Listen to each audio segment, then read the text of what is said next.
Hello viewers, কেমন আছেন আপনারা? আশা করি ভালো আছেন। আজকে নতুন আরেকটি রেসিপি তৈরি করব। আজকের রেসিপিটি হবে ফুলকপি দিয়ে আলু দিয়ে একটি নিরামিষ রেসিপি। তো শুরু করা যাক আজকের ভিডিও।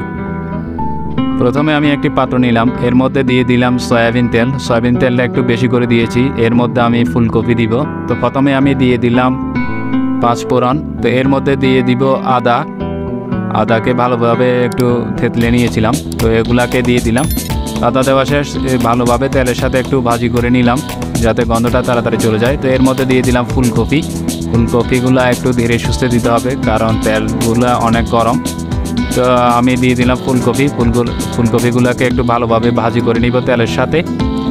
এখন আমি 1 চামচ হলুদ গুঁড়া দিয়ে দিলাম যাতে ফুলকপির গন্ধটা যেন না থাকে সেজন্য। তো এগুলাকে আবার তেলের সাথে ভালোভাবে মিশিয়ে একটু ভাজি করে নিব।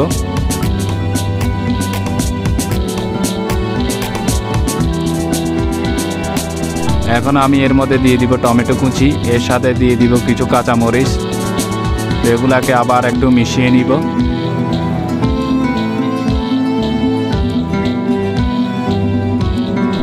এখন আমি এর মধ্যে দিয়ে দিলাম আলুগুলাকে আমি কেটে রেখেছিলাম, এভাবে কেটেছি।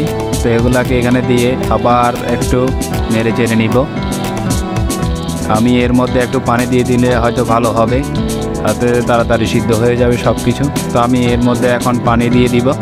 এখন আমি মশলা দিয়ে দিব। প্রথমে আমি দিয়ে দিলাম 1 চামচ হলুদ গুঁড়া, 1 চামচ ধনিয়া গুঁড়া, 1 চামচ লাল মরিচের গুঁড়া, 1 চামচ জিরা গুঁড়াটা একটু বেশি দিব, 1.5 চামচ দিয়ে দিলাম।